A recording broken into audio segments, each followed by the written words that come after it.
कुंद कुंद का कुंदन ग्रंथ संकलित ग्रंथ है।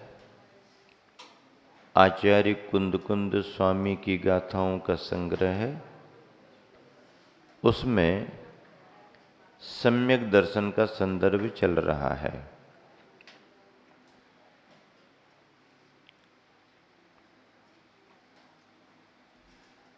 इस सम्यक दर्शन के संदर्भ में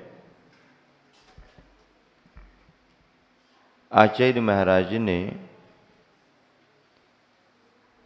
निश्चय और व्यवहार सम्यक दर्शन की बात की। अब ये कथन प्रारंभ है कि सम्यक दर्शन की प्राप्ति के कारण क्या हैं। कल गाथा पढ़ ली थी, पुनः उसका स्वाध्याय करेंगे। अर्थ, जिन सूत्र और उनके जानने वाले पुरुष सम्यक्त्व के निमित्त हैं। जिन सूत्र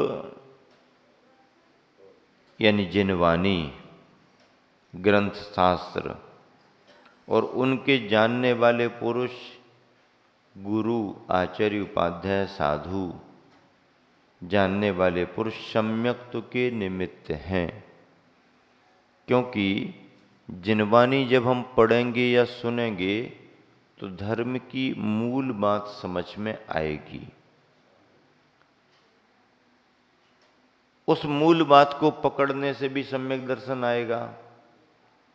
मान लो मूल बात हम नहीं पकड़ पा रहे, पढ़ करके या सुनने का अवसर नहीं मिल पा रहा, तो उसके ज्ञाता, ज्ञानी, आचार्य, उपाध्याय, साधु, उनकी जो दिगंबर मुद्रा है, उस दिगंबर मुद्रा को देख करके भी सम्यक दर्शन हो सकता है। क्योंकि जो धर्म के रूप में वीतरागता का कथन है, वह वीतरागता उस मुद्रा में दिखाई दे रही है। इसलिए बिना बोले उपदेश दे रहे भव्यों को इस बपूसा से, इसीलिए यहां पर लिखा कि जिन सूत्र को जानने वाले पुरुष भी सम्यक्त्व के निमित्त हैं। आप विद्वान हैं, मान लीजिए कोई गृहस्थ विद्वान है, विदुषी है, तो वो जिनवाणी की बात सुना करके किसी को सम्यक दृष्टि बना सकता। सुना करके, समझा करके, उस धर्म की बात पर श्रद्धा जमा करके उसको सम्यक दृष्टि बना सकता। लेकिन यदि वो गृहस्थ ना सुनाए, ना समझाए, तो उसकी मुद्रा सम्यक दर्शन पैदा नहीं कराएगी। क्योंकि उसकी मुद्रा वीतरागता की नहीं है। यहाँ पर मुनि यदि किसी को प्रवचन ना भी दें, ना भी समझाएं, अपनी दिनचर्या में लगे हैं, आ रहे जा रहे, तो उनको दूर से देख करके भी यही धर्म का सच्चा स्वरूप है, वह सम्यक दृष्टि हो जाएगा। ये फर्क है। इसलिए उसके ज्ञाता पुरुष, ये तो बहिरंग निमित्त हो गए। बाहर से कोई उपदेश मिल जाए, ग्रंथ का पठन पाठन हो जाए, कोई गुरु मुनि मिल जाए, मान लो ये सब नहीं हुआ, तो अंतरंग में क्या, अंतर हेऊ भनिदा, दंसन मोह से खै पहुदी, दर्शन मोहिनी का क्षय, उपशम आदि अंतरंग हेतु कहे हैं। अंतरंग में अपने परिणामों में परिवर्तन आना को हेतु। भावार्थ, सम्यक दर्शन का अंतरंग हेतु दर्शन मोहिनी की मिथ्यात्व, सम्यक मिथ्यात्व और सम्यक प्रकृति, ये तीन प्रकृतियों तथा चारित्र मोह की अनंदानुबंधी, कसाय संबंधी, क्रोध, मान, माया, लोभ, ये चार प्रकृतियां, अर्थात इन सातों प्रकृतियों का क्षय, ये सातों प्रकृतियां नष्ट हों, तो छायक सम्यक दर्शन। ये सातों प्रकृतियां उपसम में आए। उपसम के रूप में प्रथमोपशम जब होगा तो 7 प्रकृतियां नहीं रहेंगी, वहाँ केवल 5 प्रकृतियां, सामान्य से मिथ्यात्व और 4 क्रोध मान माया लोभ अनंत अनुबंधी संबंधी प्रथम उपसम में। फिर बाद में मिथ्यात्व के 3 भाग होते हैं। तो ये 7 प्रकृतियां, मार्गदर्शन, संबोधन, उनका ज्ञान तुम्हें सम्यक दृष्टि बना सकता है। लेकिन वो यदि आपको पढ़ाएं लिखाएं नहीं, वो आपको मार्गदर्शन ना दें, तो उनको देख देख करके आपको वो बीतरागता वाला बोध नहीं हो पाएगा। बीतरागता यानी निर्ग्रंथता का बोध नहीं होगा।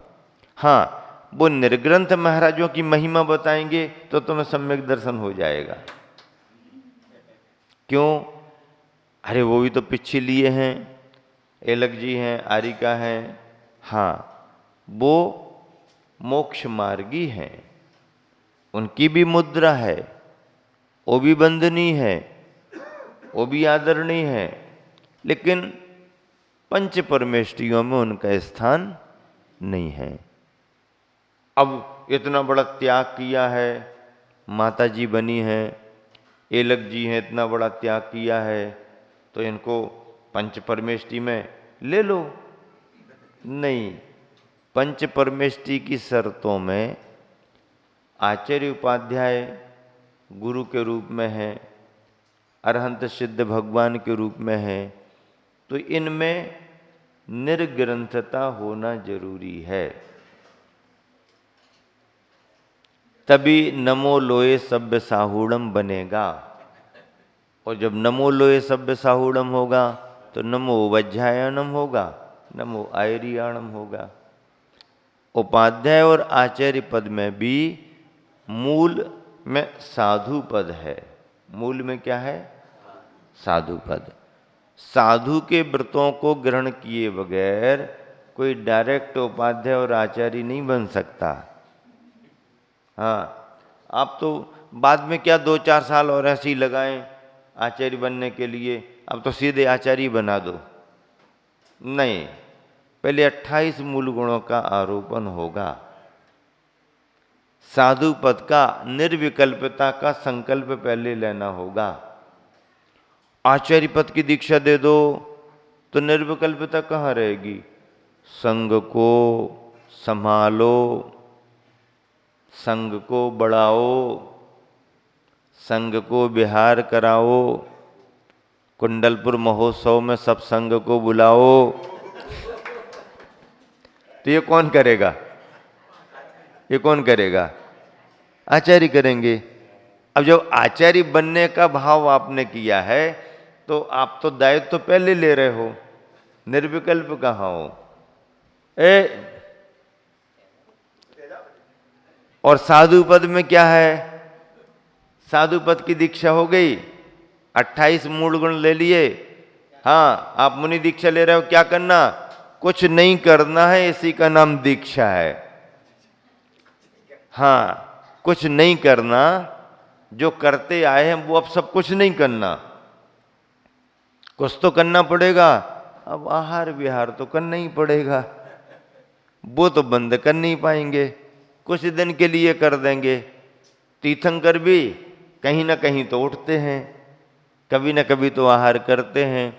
अब तीर्थंकर भी करेंगे तो हम क्या करें? हमें भी तो उठना पड़ेगा। नहीं नहीं, हम तो नहीं उठेंगे, तो साधु ठान सकता है, सोच सकता है। बाहुबली बाहुबली कर सबकी भली उठे ही नहीं। गज कुमार मुनि महाराज दीक्षा ले ली, उठे ही नहीं। तो कुछ करना ही नहीं है। कुछ करना है तो आहार विहार की चर्या करना पड़ेगी। नहीं, आपको प्रवचन देना पड़ेगा। 28 मूल गुणों में कहाँ लिखा है? हाँ, नहीं नहीं, आपको अहिंसा रैली निकालना पड़ेगी, कहाँ लिखा है? नहीं नहीं, आपको शांति धारा कराना पड़ेगी, कहाँ लिखा है? नहीं नहीं, वे महाराज जी तो कराते हैं, आप क्यों नहीं कराते हो? ऐसा बोलना नहीं किसी महाराज को। कोई महाराज जी यदि तुम्हारे निवेदन पर कह देते कि नहीं भैया आप लोग अपना कर लो, तो वो महाराज जी बिल्कुल सही बोल रहे हैं। हाँ, यदि वो मना कर दें तो आप ये नहीं कहना तुमसे बड़े वाले महाराज ने तो करा दी, तुम क्यों नहीं करा रहे हैं? हाँ, नहीं नहीं, महाराज तो कोई भी करा सकते हैं, लेकिन करा ही दें ऐसी अनिवार्यता नहीं है। शुभ भाव से श्रावक की प्रभाव न बढ़े, दान पुण्य हो, अच्छे से धर्म के कार्य में लगें, हमारे बैठने से और ज़्यादा लोग यदि उपस्थित हो रहे हैं तो इसमें कोई बाधा भी नहीं है। हाँ, शास्त्र में कोई ऐसा सर्वथा निषेध भी नहीं है, क्योंकि ये भी तो धर्म ध्यान है। जैसे हम स्वाध्याय करा के आपको प्रभाव न कर रहे, अब कोई महाराज जी को उतनी व्याख्याएं नहीं आती हैं, तो वो चलो अभिषेक करो सब लोग, चलो बैठो हम शांति धारा कराएंगे, चलो आओ पूजन करो, हाँ सब लोग पूजन करो, हम बैठ के देखेंगे। ये भी मुनि महाराज का धर्म ध्यान है। अपनी क्षमता के अनुसार वो कर रहे, कर तो रहे शुभ भाव, कर तो रहे शुभ काम, शुभ उपयोग तो है। तो कोई कराए तो भी कोई बाधा नहीं है, और अपने भाव से, अपनी चर्या से, अपनी आवश्यकता से यदि कोई नहीं भी कराते हैं, प्रवचन में भी वो रोज कहेंगे करना चाहिए करना चाहिए, महाराज करना चाहिए तो थोड़ा आप करा दो, नहीं नहीं ये हमारा काम नहीं है। हाँ, तो फिर कौन कराएगा? इसी में से देख लो, आप कोई आपस में देख लो। हाँ, तो आप आशीर्वाद तो दे दो, हाँ आशीर्वाद तो भरपूर है, जाओ जाओ अच्छे से करो अच्छे से करो। तो ये भी एक मार्ग है। लेकिन मुनि महाराज आहार विहार की चर्या के लिए तो प्रवृत्ति करते ही हैं, तो अब ये उनके लिए है। बाकी ध्यान में बैठ जाएं तो ध्यान में बैठ जाएं, लेकिन गृहस्थ का काम अलग है। महाराज जी कर भी सकते, नहीं भी कर सकते। अब माता जी हैं, कर देंगी तो बहुत अच्छी बात।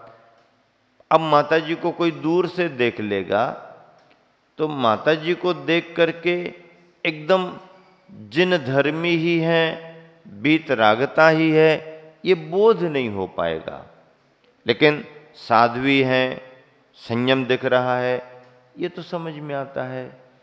तो बहिरंग निमित्त में जो जिन सूत्र के ज्ञाता पुरुष कहा है, उसका मतलब है ज्ञाता यानी ज्ञानी, और वह गुरु की श्रेणी में आते हैं। गुरु को ज्ञानी कहा जाता। संस्कृत भाषा ना भी आए तो भी ज्ञानी माने जाएंगे, व्याकरण नहीं भी आ पा रही तो भी ज्ञानी माने जाएंगे, पढ़ना नहीं भी आ पा रहा तो भी ज्ञानी माने जाएंगे। क्यों? क्योंकि जब वो बोलेंगे तो यही उपदेश देंगे कि भैया जीवन में यही सार है कि जैसा हम बने हैं वैसे तुम भी बनो। यही तो जिनवानी का सार हो गया। जीव जुदा पुद्गल जुदा, यही तत्व का सार। और कछु व्याख्यान जो यही का विस्तार। बचा का है, रामायण छोटी सी है, जीव जुदा पुद्गल जुदा, ये सार है। तो उन्होंने कह दिया भैया जो शरीर दिखाई दे रहा है उतना ही नहीं समझना अपने आप को, जो आत्मा दिखाई नहीं दे रही वही सही तत्व है, वही तुम्हारा तत्व है। अब इतना भी महाराज जी ने कह दिया तो उन्होंने तुम्हें वीतरागता का ज्ञान दे दिया। राग द्वेष मोह मत करो, बस इतने में उन्होंने ज्ञान दे दिया। तो ये वीतरागता का ज्ञान है, ये शब्द और परिभाषाओं का ज्ञान नहीं है, ये भावों का ज्ञान है। तो ऐसे ज्ञाता ज्ञानी गुरु का उपदेश अथवा उनकी मुद्रा दिखना, ठीक है आप सुनते हो समझते हो तो महाराज जी से पूछ लो, उपदेश सुन लो। अब पशु पक्षी तो नहीं आ पाते हैं, कोई आके बैठ जाए और सुनने लगे तो भी उसका काम बन जाए। मान लो उसको सुनने का योग नहीं बना तो भी वह मूर्तियों को देख करके पंचेंद्रिय पशु पक्षी भी केवल देख करके भी सम्यक दर्शन प्राप्त कर लेते हैं। देख करके उस मुद्रा को देखते देखते वो तत्व का ज्ञान कर लेते हैं। मन तो है ही विचार करने के लिए। अब सम्यक दर्शन प्राप्ति के निमित्त यानी साधन कितने हैं? अंतरंग में कर्मों की छह उपसम रूप अवस्था, बहिरंग में जाति श्रमण, वेदनानुभव, जिन बिंब, धर्म श्रवण, जिन महिमा दर्शन। जिन महिमा दर्शन में क्या आता है? पंच कल्याणक महोत्सव, समवसरण विभूति आदि देखने से। और छठवां देवर्दि दर्शन, इंद्रादि विशिष्ट देवों की रिद्धि संपन्नता देखकर धर्म के फल पर विश्वास जमना, ये देवर्दि दर्शन है। चारों गतियों के कारण नरक में क्या मिलेगा? जाति स्मरण, धर्म श्रवण और वेदनानुभव। वेदनानुभव वेदनानुभव। तीसरे नरक से नीचे देवों का गमन नहीं होता, इसलिए वहाँ धर्म श्रवण हेतु नहीं है। तीसरे नरक के आगे धर्म श्रवण नहीं हो पाएगा क्योंकि देव वहाँ तक नहीं पहुँचते हैं। देवगति में जाति स्मरण भी है, धर्म श्रवण है, देवादि दर्शन और जिन महिमा दर्शन। मनुष्य त्रियंचों में जाति स्मरण, धर्म श्रवण और जिन बिंब दर्शन। देवर्दि दर्शन 12 में स्वर्ग तक, जिन महिमा दर्शन 16 में स्वर्ग तक। नवग्रैविक में धर्म श्रवण, जाति स्मरण और ग्रैविक से ऊपर सभी सम्यक दृष्टि ही होते हैं। पद्य अनुवाद पढ़ें। सम्यक तो का वह जिनागम मात्र साता, होता निमित्त अथवा जिन शास्त्र ज्ञाता।